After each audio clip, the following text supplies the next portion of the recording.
Hello everyone, my name is Ruchika Sharma. Welcome to my channel Study with Ruchika Sharma. Today we will discuss accounting principles. First principle is business entity principle. According to this concept, business is treated as a unit separate and distinct from its owner, creditors, managers and others. इस concept के according business को उसके honour से separate माना जाता है कि business अलग है और जो उसका ऑनर है वो अलग है. Business unit should have a completely separate set of books and we have to record business transaction from firm's point of view and not from the point of view of the proprietor. Business की जितनी भी transactions होती हैं उनको business की books of account में record किया जाएगा, ना कि प्रोप्राइटर के बुक्स ऑफ अकाउंट में उसे रिकॉर्ड किया जाएगा. फॉर एग्जाम्पल, जैसे मेरा नाम रुचिका है, ठीक है, मैंने कोई एकेडमी स्टार्ट करी है तो उस एकेडमी का नाम मैं कुछ ना कुछ तो रखूँगी. मान लो मैंने उसका नाम रख लिया है ब्राइट एकेडमी रख लिया है, ठीक है, तो ब्राइट एकेडमी की जो बुक्स ऑफ अकाउंट होंगे वो अलग होंगे और मेरे जो बुक्स ऑफ अकाउंट होंगे वो अलग होंगे. The proprietor is treated as a creditor of the business to extend of capital invested by him in the business. Proprietor को बिजनेस के लिए क्रेडिटर माना जाता है. ऐसा क्यों किया जाता है? The capital is treated as a, क्योंकि बिजनेस को रन करने के लिए ऑनर कैपिटल लेकर आता है. कैपिटल मैंने आपको पहले भी बताया था, कैपिटल वो अमाउंट होता है जिसको कि बिजनेस में इन्वेस्ट किया जाता है एसेट्स को खरीदने के लिए या बिजनेस को रन करने के लिए, ठीक है. तो वो बिजनेस क्या है, उसको किसी बाहर के पर्सन से ना लेकर, किसी फाइनेंशियल इंस्टीट्यूट से या बैंक से बोरो ना करके ऑनर से ही ले लेता है. तो इसको क्या मानते हैं, बिजनेस के लिए लाइबिलिटी मानते हैं. लाइबिलिटी मीन्स बर्डन होता है. ये बिजनेस को ये पैसा ऑनर को वापस करना होता है. कब वो वापस करता है ये पैसा ऑनर को? जब बिजनेस बंद हो जाता है, ठीक है. Next is money measurement principle. Only those transaction and events are recorded in accounting which are capable of being expressed in terms of money. An event, even though it may be very important for the business, will not be recorded in the books of business.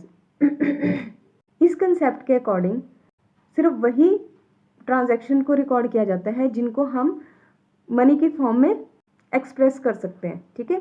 Jin transactions को हम money की form में express नहीं कर सकते उनको हम इसमें रिकॉर्ड नहीं करते हैं, चाहे वो बिजनेस के लिए कितने भी इंपॉर्टेंट हो, ठीक है. एक एग्जांपल ले लेते हैं. जैसे किसी कंपनी में स्ट्राइक हो जाती है, ठीक है, तो स्ट्राइक होने से क्या होगा, वर्कर काम नहीं करेंगे. वर्कर काम नहीं करेंगे तो प्रोडक्शन नहीं होगी. प्रोडक्शन ना होने की वजह से बिजनेस को नुकसान होता है, लेकिन हम उस नुकसान को मेजर नहीं कर सकते हैं कि कितना नुकसान हुआ है, ठीक है ना.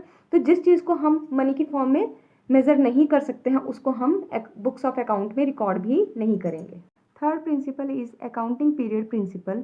According to this principle, entire life of an enterprise is divided into time intervals which are known as accounting periods, at the end of which a profit and loss account is prepared to ascertain the profits and a balance sheet is prepared to ascertain the financial position.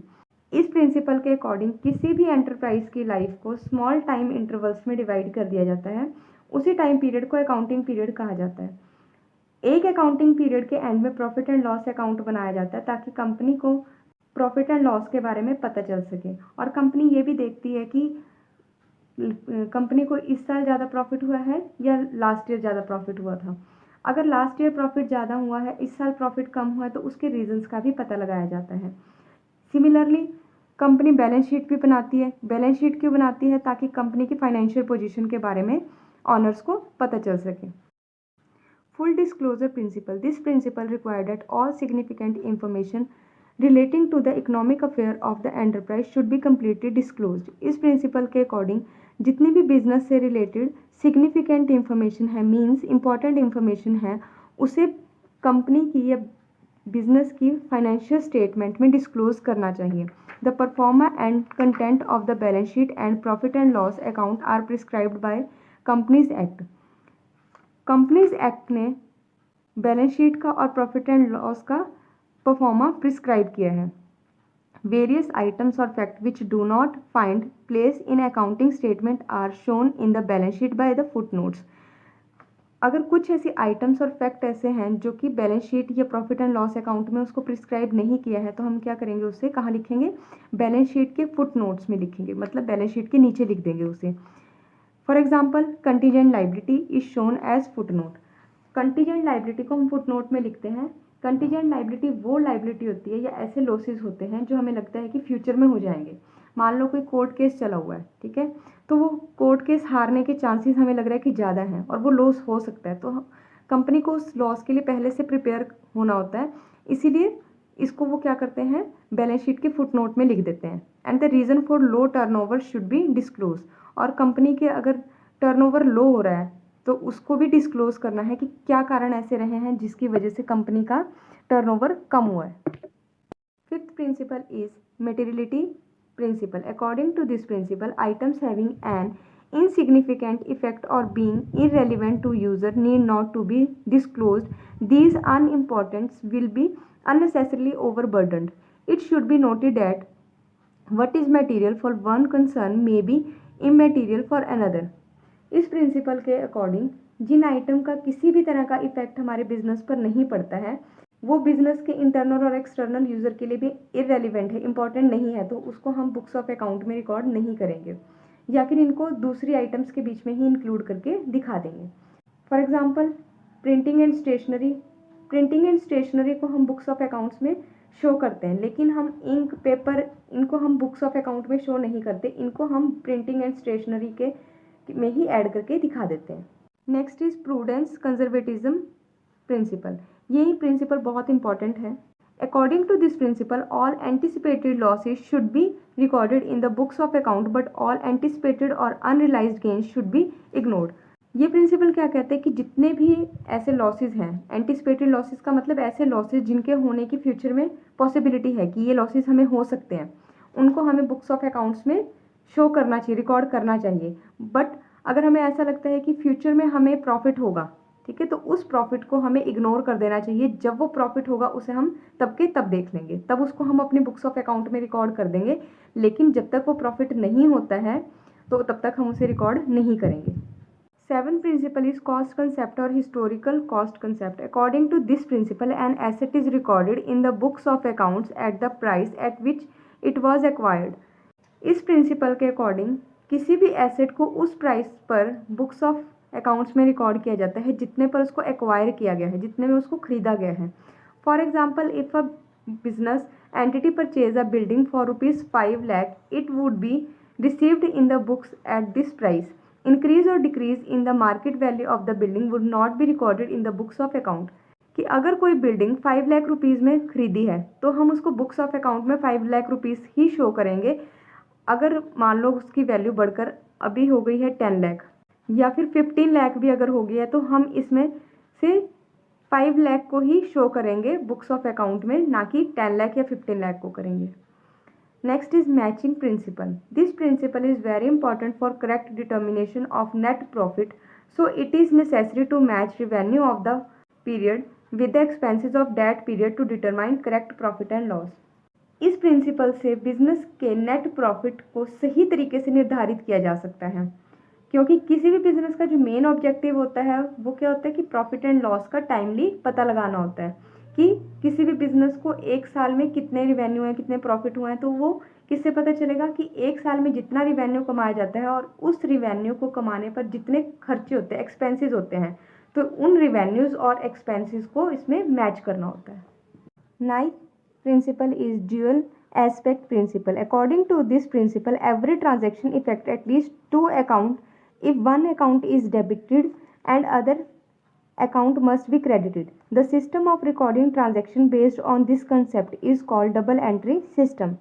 इस concept के according कोई भी जो transaction है वो दो accounts को effect करती है। एक अकाउंट को डेबिट किया जाता है और दूसरे अकाउंट को क्रेडिट किया जाता है।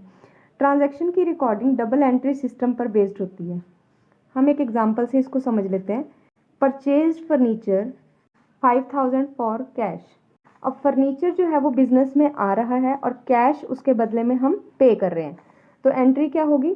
Furniture account debit to cash account. कौन सा रूल लगा इसमें? Debit what comes in, credit what goes out. हमने डेबिट किसको किया? जो बिजनेस में आ रहा है, और क्रेडिट किसको किया? जो बिजनेस से जा रहा है। तो दोनों में यहाँ पे 5,000 रुपीज़ आ जाएंगे। तो ये दोनों क्या हो रहे हैं? मैचिंग कॉन्सेप्ट को भी फॉलो कर रहे हैं, ठीक है। एसेट्स जो होती हैं हमारी वो लाइबिलिटी प्लस कैपिटल के इक्वल होती हैं। एक एग्जांपल और ले लेते हैं। X commences business with rupees 5 lakh in cash and takes a loan rupees 1 lakh from the bank, and these 6 lakh are used in buying some assets, plant and machinery. X ने क्या किया, business को start किया, तो capital कितनी लेकर आया business को स्टार्ट करने के लिए? 5 लाख रुपीज़ की। 1 लाख रुपीज़ उसने बैंक से बोरो कर लिए, तो जितने उसके पास ये टोटल मनी हुई 6 लाख की, उसने उस 6 लाख को यूज़ करके एसेट्स खरीद ली। अब देखो एसेट्स और लाइबिलिटी प्लस कैपिटल ये दोनों इक्वल आ रही है, तो यही हमारा ड्यूअल एस्पेक्ट प्रिंसिपल कहता है कि कोई भी जो ट्रांजैक्शंस होती है वो दो अकाउंट्स को इफेक्ट करती है। 10th principle is revenue recognition principle. Revenue is earned by sale of goods or providing a services. Revenue कब अर्न किया जा सकता है? गुड्स को सेल करने पर या फिर सर्विसेज को प्रोवाइड करने पर। According to this concept revenue is recognized in the period in which it is earned irrespective of the fact whether cash has been received और नॉट ड्यूरिंग दैट पीरियड। इस principle के according revenue को उसी time recognise कर लेना चाहिए, means books of account में उसी टाइम पे रिकॉर्ड कर लेना चाहिए जब एक्चुअल में सेल हो चुकी होती है, फिर चाहे उसकी पेमेंट हुई है या नहीं है। एक एग्जांपल से इसको समझ लेते हैं कि एक्स ने गुड्स को सेल किया 21 मार्च को और उसने वो गुड्स क्रेडिट पर सेल की है, तो पेमेंट अभी नहीं हुई है, और पेमेंट कब होनी है? 18 जून को उसकी पेमेंट होनी है। तो हम इसको बुक्स ऑफ अकाउंट में कब रिकॉर्ड करेंगे? 21 मार्च को ही इसको बुक्स ऑफ अकाउंट में रिकॉर्ड कर लेंगे। Last topic is objectivity concept. This concept requires that accounting transactions should be recorded in an objective manner, free from the personal bias of either management or the accountant. It is possible only when each transaction is supported by verifiable documents and vouchers, such as cash memo, invoice, sales bills, etc. Objectivity concept का क्या मतलब है? इस principle के according कोई भी जो transaction होती है बिजनेस में, उन सब का प्रूफ होना चाहिए, मतलब बिल होना चाहिए। उस प्रूफ पर ही हम ट्रांजैक्शंस को बिजनेस में रिकॉर्ड करते हैं। रिकॉर्डिंग कैसी होनी चाहिए ट्रांजैक्शंस की? ये फ्री फ्रॉम बायस होनी चाहिए और उसमें फ्रॉड भी नहीं होना चाहिए। ये कब पॉसिबल है? ये सिर्फ तभी पॉसिबल हो सकता है जब हर ट्रांजैक्शन के प्रूफ हो। अब प्रूफ से यहाँ क्या मतलब है? इनवॉइस हो या कैश मेमो हो, सेल्स बिल हो या किसी भी तरह का जो बिल होगा वही इसका प्रूफ माना जाएगा। आज हमारा ये टॉपिक ख़त्म हो गया है, मतलब चैप्टर ही ख़त्म हो गया है अकाउंटिंग प्रिंसिपल। नेक्स्ट चैप्टर हम नेक्स्ट क्लास में डिस्कस करेंगे। अगर आपको मेरी वीडियो अच्छी लगती है तो इसे लाइक कीजिए, सब्सक्राइब कीजिए एंड शेयर कीजिए।